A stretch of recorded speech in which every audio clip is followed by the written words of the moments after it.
Hello and a very warm welcome to you. It is another very interesting episode of the Courthouse, our law class 101. Yes, we learn the law in plain, simple and entertaining language. And we're talking about issues of law, concepts of law. We've also looked at trending issues that affect the citizens of Nigeria and other parts of the world. We're looking at state creation now. What is state creation all about and how can we achieve state creation in Nigeria, looking at the provisions of the Constitution. But first, we'll go on a quick break. When we return, we'll be introducing our guests. Stay with us.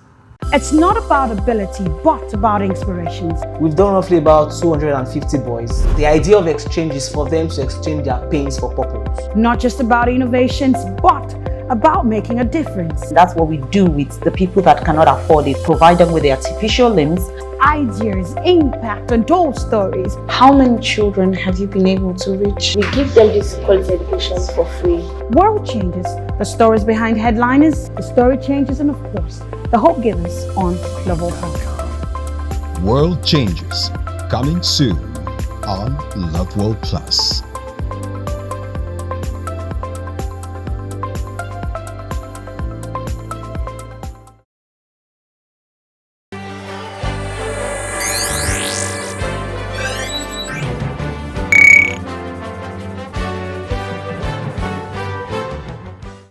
Yeah, welcome back. Well, if you just joined us, this is the Courthouse, and this week on the show, we are going to be talking about state creation. How can we achieve state creation? Recently, we've been hearing calls from different groups in Nigeria saying they are marginalized, they want self-actualization and things like that that we keep seeing on newspaper stories and reports and the like. And recently, the people of Southern Kaduna were also calling for the creation of their new state. But we want to find out from the legal perspective, how can we create more states in Nigeria? Is there any constitutional provision for the creation of more states? How can it be achieved and things like that? And as usual, we're joined by a legal practitioner, not just any other legal practitioner, but a doctor of laws, is Anthony Orunkoya.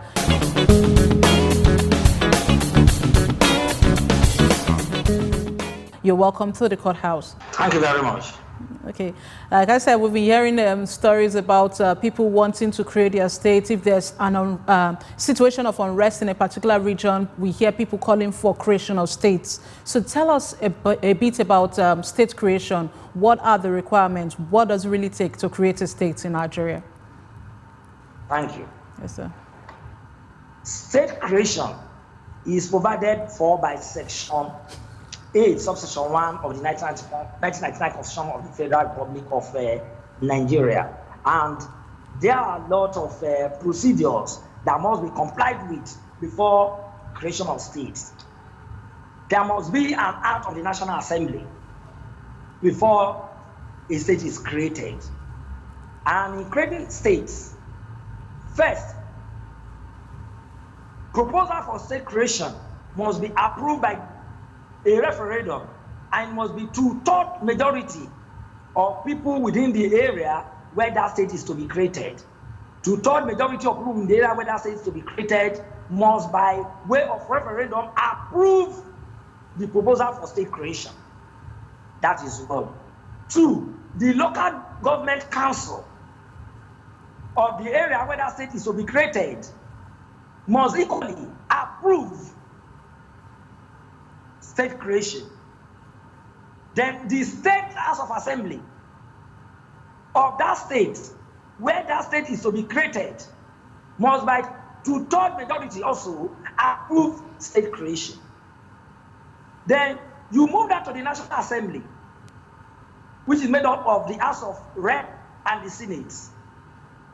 By 2/3 majority of members of the House of Rep and 2/3 majority of the Senate, they must also approve that proposal for state creation. Then the House of Assembly of all the states of the Federation must, by simple majority, equally approve state creation. So if you look at the complex legal procedure for state creation, you will agree with me that state cannot just be created overnight under this present political dispensation. If you look at our political evolution, vis-a-vis state creation, you will realize that most of the states that have been created so far were created by military administrative head of states, by fiat, because you do not need the act of the National Assembly, you do not need a referendum, you don't need approval of the State House of Assembly, you don't need approval of all the states of the Federation before these states are created.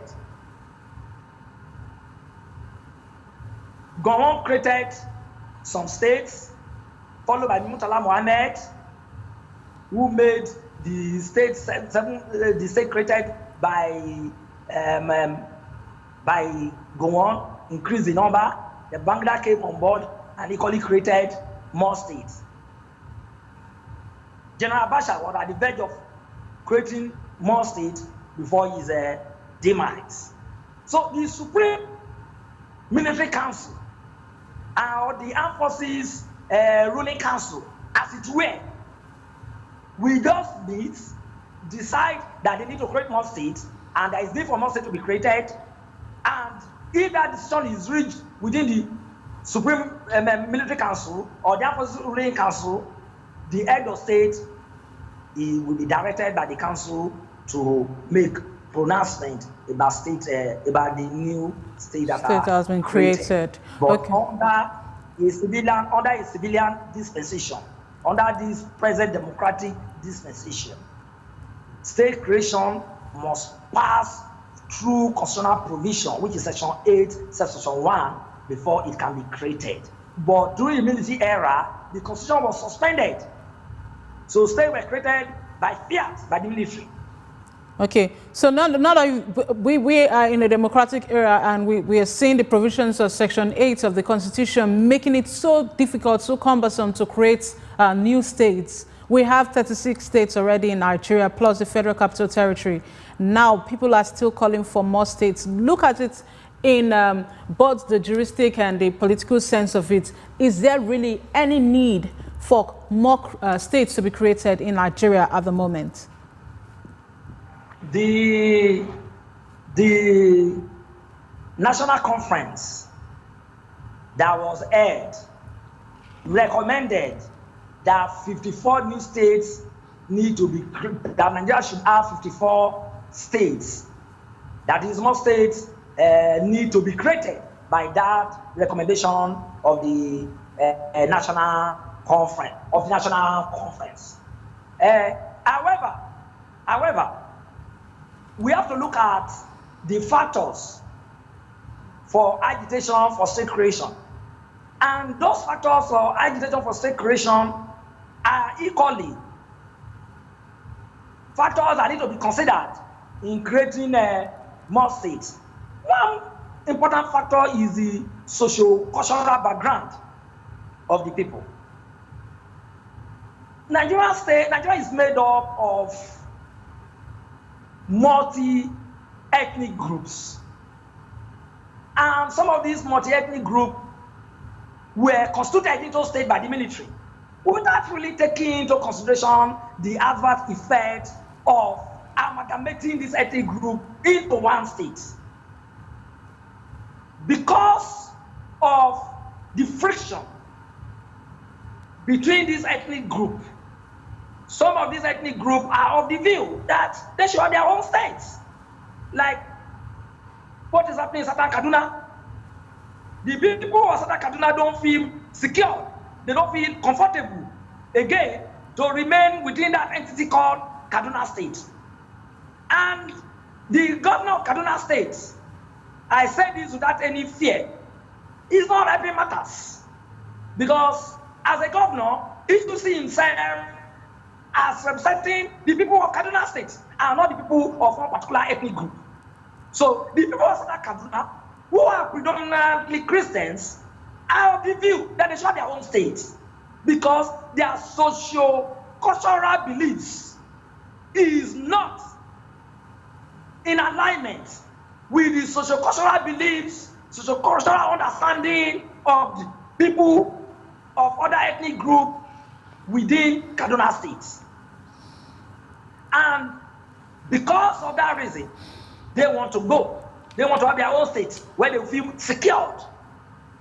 For what is happening presently in Southern Kaduna can best be described as genocide, where churches are burnt down every day, where people are not free to go to markets, where villages are sacked every now and then, and the governor of Kaduna State has not deemed it free to visit them. All he could say is that any of the government officials can visit them, he must not visit them personally. These are people that voted him into power. And his major responsibility as the chief security officer of the state is to protect lives and property of everyone in Kaduna State. And having faith in that regard, the people of Southern Kaduna have the right to agitate for their own states. Another major factor that leads to agitation for state creation is political factor. If within a particular state entity, a group, an ethnic group or group of persons within that state entity are of the view that they cannot actualize their political aspiration, the dominant ethnic group within that state entity has refused to give them the opportunity to aspire to the top political offices within that state. They will certainly agitate for the creation of their own states. For instance, the old Bender state was consisted of the present Delta state and Edo state.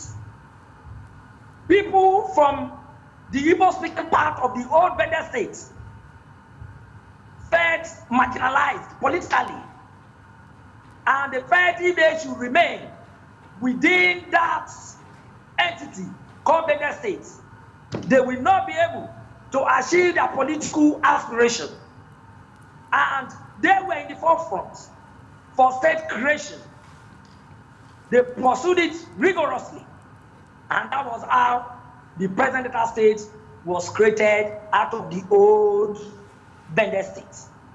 Okay. And you can see the political trend in Delta State now. Ibori was governor for 8 years. He's an honorable man. He handed over to an Ishekiri man, Odua, who also ruled for 8 years.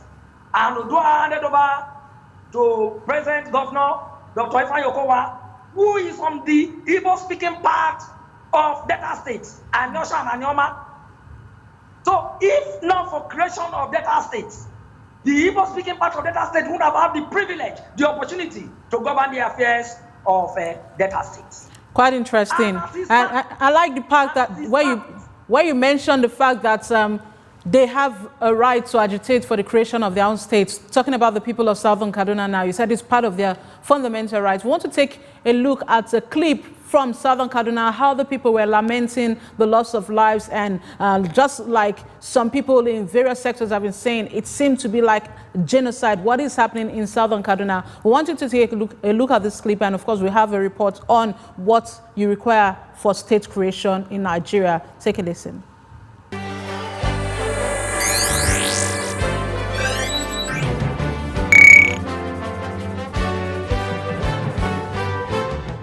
At independence, Nigeria consisted of 3 regions, namely the Northern region, the Eastern region, and the Western region.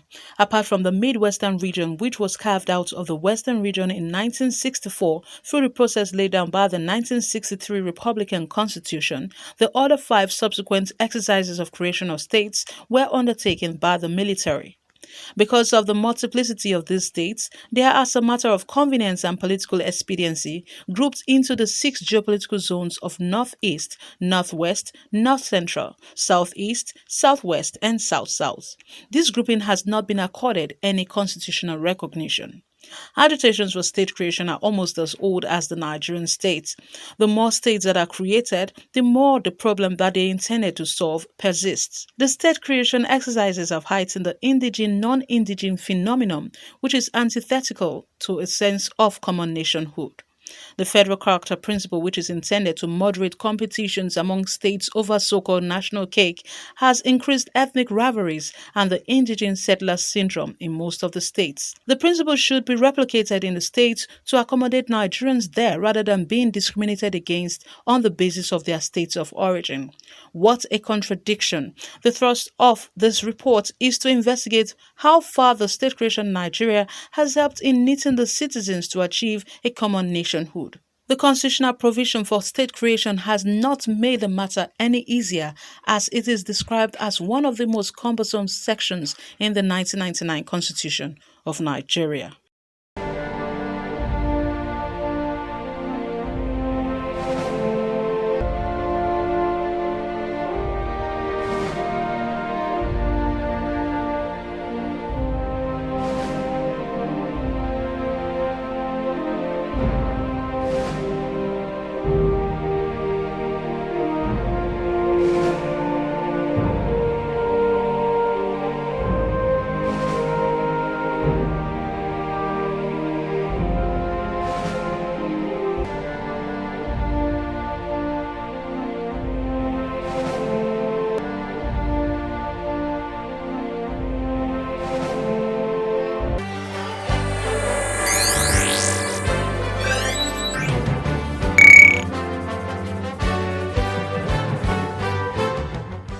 You're welcome back. Well, if you just joined us, this is the courthouse, and this week we're talking about creation of states. We're looking at the legal ramifications for state creation, and we've been speaking with Tony Orunkoya, a legal practitioner, and he is a doctor of laws. He's been talking about the fact that citizens have the right to agitate for the creation of their states if they feel their needs are not being met, if they also feel that they are being subjugated to some form of inhuman treatment. It is part of their constitutional right to seek for creation of their own states where they can have self-actualization. We still have Tony Orunkoya standing by, and he'll be answering this question. Now, we saw this clip, several clips indeed, of people in Southern Kaduna crying, loss of lives, lamenting the fact that their governor has not really been paying attention or providing security as he should. And you were right by saying that they have this right to protect, to protest and to call for the creation of their own states.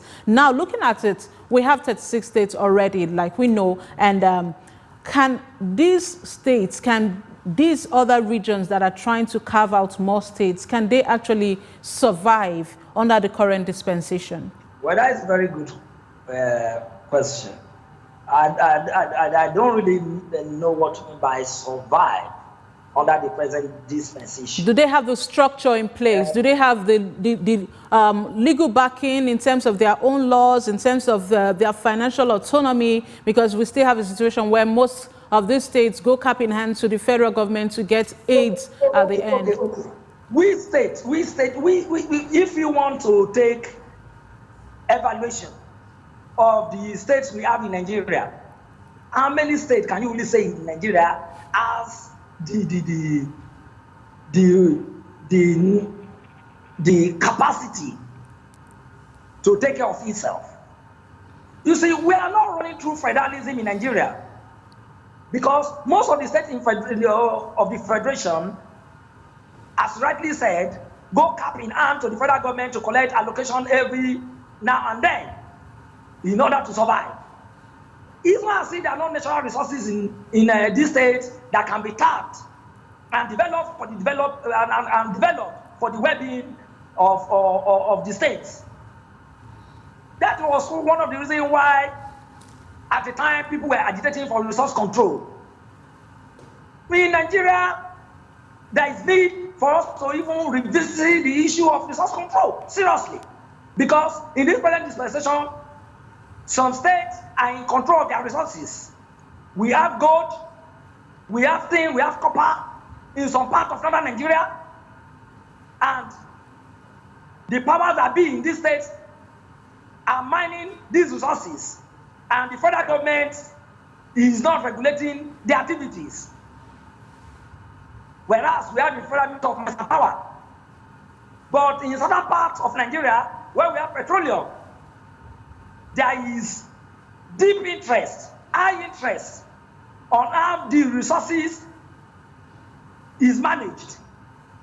And that keep on creating issue for agitation, for autonomy. That is why you see some part of the federation say they want to go. They want to be on their own so that they can control their resources. Since some people resources cannot be controlled by the federal government, we have individuals who are into mining business in Plateau State, in Kaduna State, and some other states in the north. And the federal government is not to be checkmating the activities of these illegal miners. And they know that. And they're making a lot of money from these activities. But this is not the case in southern Nigeria. So when it comes to the issue of having the resources to survive, the present structure of our federalism allows states of the federation to have a certain percentage from the national resources to manage the affairs of their states. Look at Ebonyi State. Ebonyi State is more or less like paradise now, because they have a governor who is a functional and who has been able to generate more revenue in his states than depending on the federal government every now and then for resources. But before Ebonyi State was created from the old states, Enugu State, nobody would have thought that Ebonyi State will survive. But today, I give kudos to the governor of Ebonyi State, who is doing a fantastic job in Ebonyi State. So, create the state first, most especially when the circumstances, the prevailing circumstances, shows that those agitating for state creation in those states feel insecure, their life is threatened, then create the states.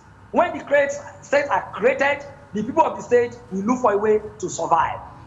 As I was mentioning before, it's not only geopolitical factor that should be considered in state creation.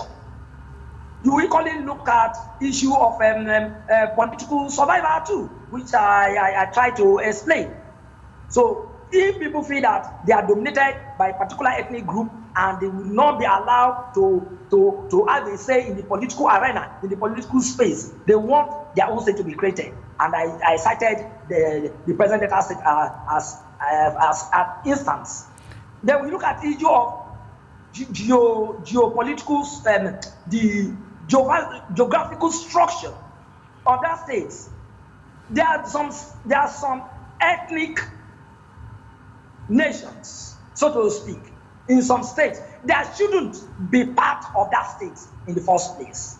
Okay, quite interesting. So basically, you're saying that apart from the fact that people were joined in geopolitical zones, geopolitical locations, mostly by the military, some people don't have any business being in one state, being under one state. In that state, yes, they don't have any business being there. The geographical structure of that state does not even, they ought not to be there in the first place. Yes. Then when you look at their socio-cultural background, they ought not to be there, because there will always be bound to be friction, most especially when our political elites are not helping matters. What they do is divide and rule. When they're supposed to be uniting these multi-ethnic groups in Nigeria, they are not doing anything to help.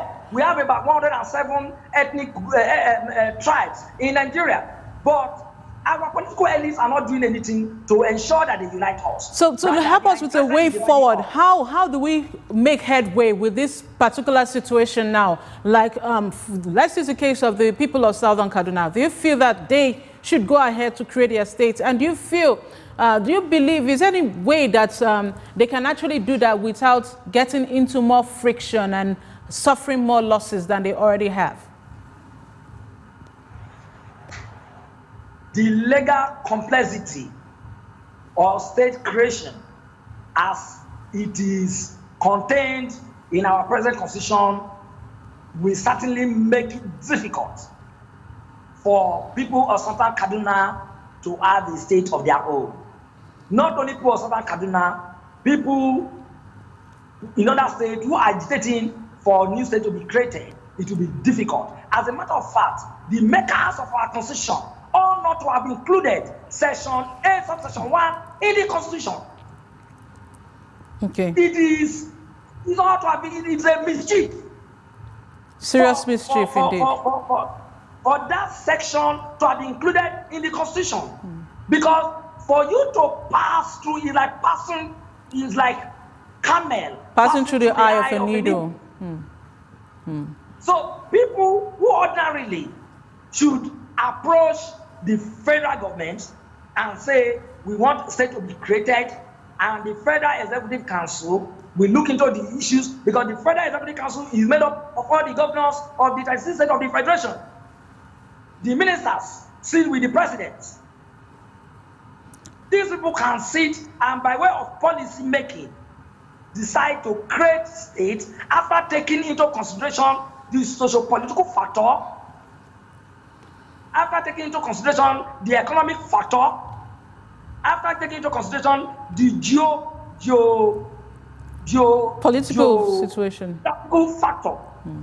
Thank you so much. Thank you very much for that insightful discussion, and we really appreciate your comments. But we have this other segment. We know you've been part of the courthouse, and we have this segment where we talk about Latin maxims and their meanings. So I want to put you on the spot. What is your Latin maxim for the week, or your favorite Latin maxim? My favorite Latin maxim is Ibi Jus, Ibi Remedy. Okay. Where there is a wrong, there should be a remedy. Indeed, so indeed. If somebody's right has been violated and the person goes to court to seek for redress and he gets judgment, the governors, the president, the ministers, any government agency that anybody may have any judgment against should obey court order, court judgment. Because most of these politicians, if they are aggrieved during electoral process and they feel that their right has been infringed, they go to court. They go to court. For court to return them to power. Yes. And when they get to power and they infringe on the right of members of the society and they go to court to seek for redress and there's judgment against them, they don't want to obey court order. Thank you. That is why Nigerian Bar Association, that's why Nigerian Bar Association have to invite El-Rufai, the governor of Kaduna State, because he has been disobeying court orders. He does not respect court orders, but he has gone to court severally to seek redress for himself. Okay, that's another discussion for another day. This invitation of Governor of Kaduna State, El-Rufai, by the Nigerian Bar Association, quite interesting. But you get to find out more Latin maxims in our Bar Book segment. Stay with us.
Well, that's the much you can take this week on the Courthouse. We talked about state creation. We looked at the legal aspect and, of course, the politics of state creation in Nigeria. We are saying that you can actually go for state creation to actualize the purpose of your people, your unit, but it is quite difficult at the moment because the provision of Section 8, Subsection 1 of the 1999 Constitution makes it quite cumbersome for state creation to be possible in Nigeria. We'd like you to join our conversation by using our hashtag the courthouse, hashtag Love Applause, and we'd like you to also send comments to us and send questions via our email using info@loveapplause.org and on our website www.loveapplause.tv. Ito Olomu-Agbodo. Don't just get mad, go get a lawyer. Bye for now.